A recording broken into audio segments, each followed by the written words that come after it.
So each one around about 15 minutes, about 350 episodes or so. So probably about 200 hours. Hello, you've caught me trying to figure out how much time I have spent on this sofa. Time flies, doesn't it? Especially when you're doing fun things like playing video games or sitting on the sofa making videos about playing video games. Sometimes you'll be so engrossed in the fun thing you simply won't realise that hours have slipped by in what, for you, has felt like the blink of an eye or the swish of a buster sword. People tell me I'm just bad at time management, but I think it's something to do with the laws of relativity. It's a bit like when you're going for trophies in a video game you adore. Those quick detours for loot and repeated runs for a perfect score soon add up, and before you know it, it's probably more appropriate to measure your playtime in days rather than hours, which funnily enough is something I've also been thinking about recently. So, here are 7 platinum trophies that will take you 200 hours at least. Ironically enough, the first game I thought of was The Finals, Embark Studios' fantastic first-person shooter set in an incredibly violent game show. Thankfully, it's entirely virtual as well as fictional, but I can't help but wonder how a safe-stealing, wall-toppling deathmatch would go down in real life if it was shown in the UK. Anyway, the reason I was thinking about it is this trophy will take you flipping ages. It starts off simply, of course. Get a bronze for finishing the tutorial, reviving a buddy. Things gradually increase in difficulty, but you'll barely notice because you're having a grand old time. Pretty soon you've got 300 ranged kills, earned 100 grand in cash, and healed over 250,000 health points. Easy peasy. If you're like me, you've also got the trophy for killing yourself with your own grenade.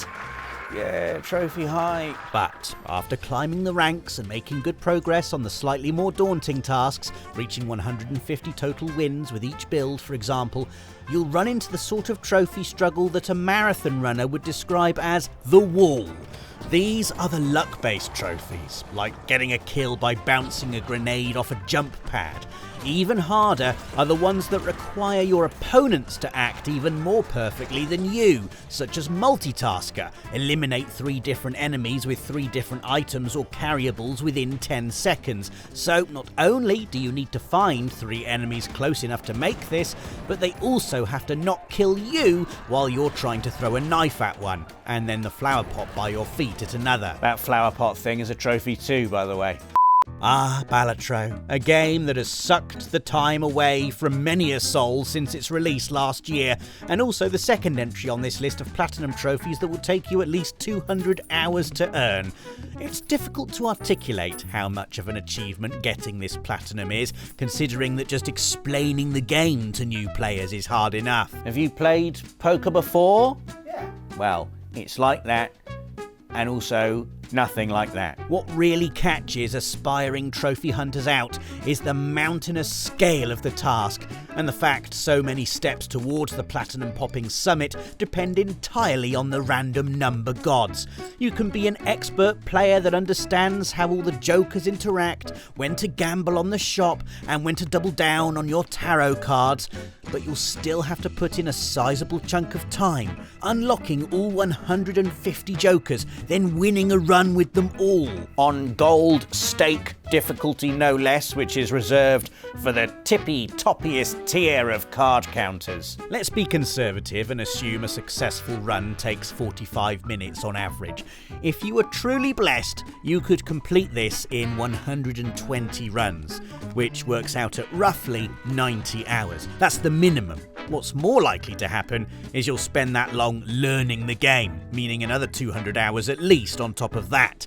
If you don't believe me, then listen to this. There are 3 serious Balatro players in the Access office, with a combined total of nearly 1,000 hours of gameplay. Not one of them is even close to earning the platinum. So, if you have got it, well done. That's a big deal.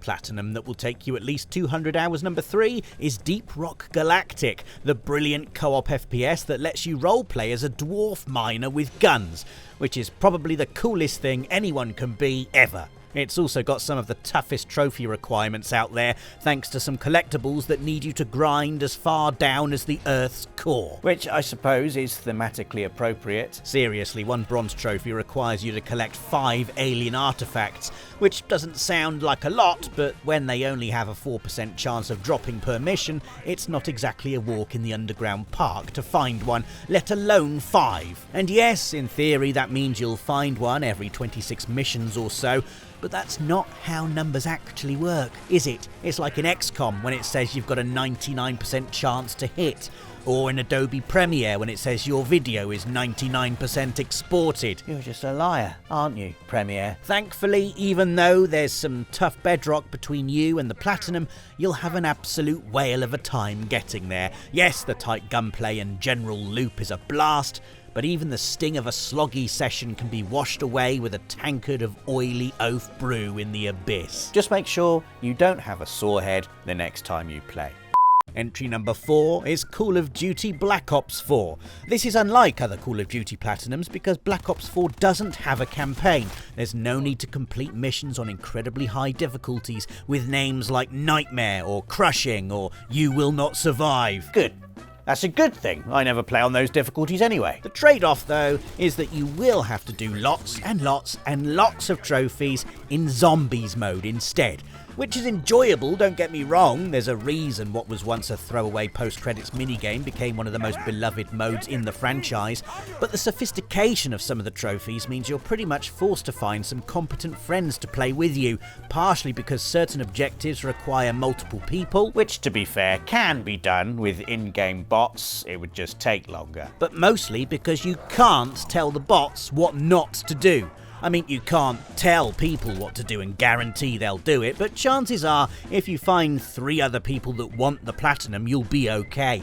Bots, on the other hand, will do what they think is best to ensure your survival, which will 100% ignore your careful efforts to farm specific enemies and complete the intricate tasks for all the quests. Come on, you stupid clanker muppets. I give up.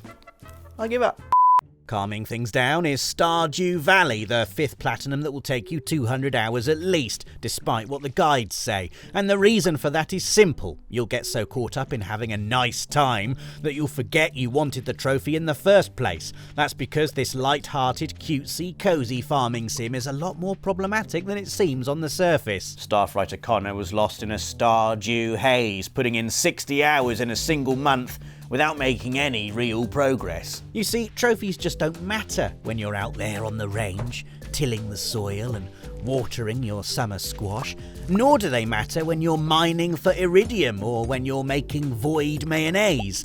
Trophies only matter when you realise it's the middle of your 4th winter, you're on the verge of walking away from this farm and starting a new one and thinking you should probably mop up the trophies before you go, only to realise all the awkward fish you didn't catch can only be found in autumn. So you can either spend another 2.5 seasons playing the game naturally, or you can spend a few hours trapped in a sleep-wake-sleep cycle to speed up the passage of time. Either way, you'll realise you forgot to catch a summer fish on autumn day 1. The flip side to this is you might go in with a spreadsheet mentality, fastidiously minimising effort and maximising efficiency like a Joja Mart manager, which is meant as an insult, but if you do like spreadsheets, you'll probably take it as a compliment. You really shouldn't though.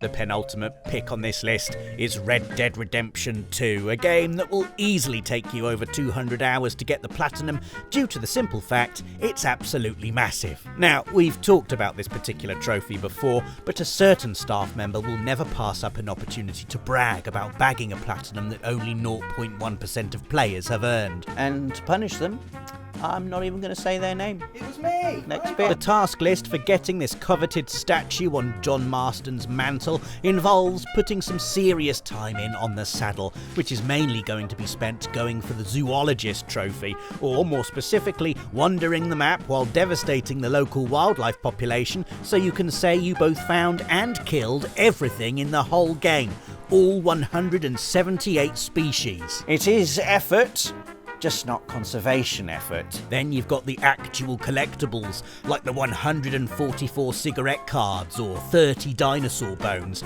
And don't even get me started on the challenges, which involve picking every flower across the world so many times you'll develop hay fever.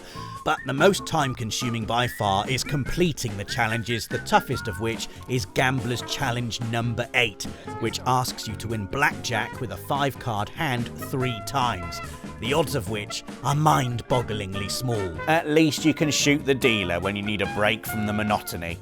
Last but by no means least is Diablo II Resurrected, which might honestly be one of the toughest platinums to earn in terms of both time and difficulty. So much so that multiple trophy guide sites class this as a genuinely impressive trophy that should take, brace yourselves, 999 hours. And no, that's not a joke. The trophy requirements are mostly standard stuff: kill a bunch of enemies, complete the game, then complete it again on the harder Nightmare mode, then complete it again on the even harder Hell mode. But as you read further down the list, there are some truly blood-curdling asks. Complete Hell mode, but with all 7 classes. Complete the game with a hardcore character, which is basically permadeath mode, and then you will see the 2 trophies that will make your already curdled blood freeze over. They are 1. Silver. It's only 3,520,484,254 XP, and 2. Gold.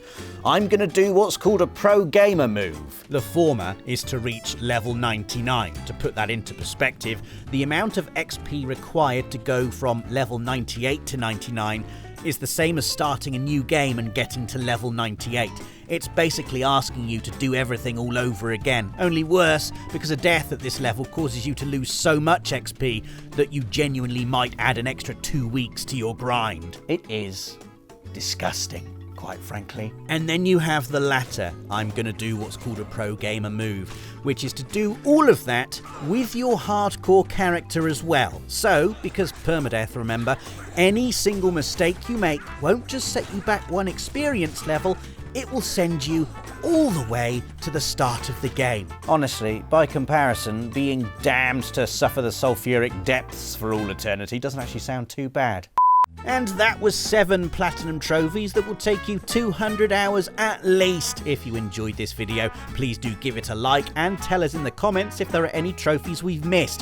And for more videos like this and to keep up to date with all things PlayStation, make sure to subscribe and hit the notification bell. You never know, there might be a trophy in it for you. There won't be. Thanks for watching, and we'll see you next time. PlayStation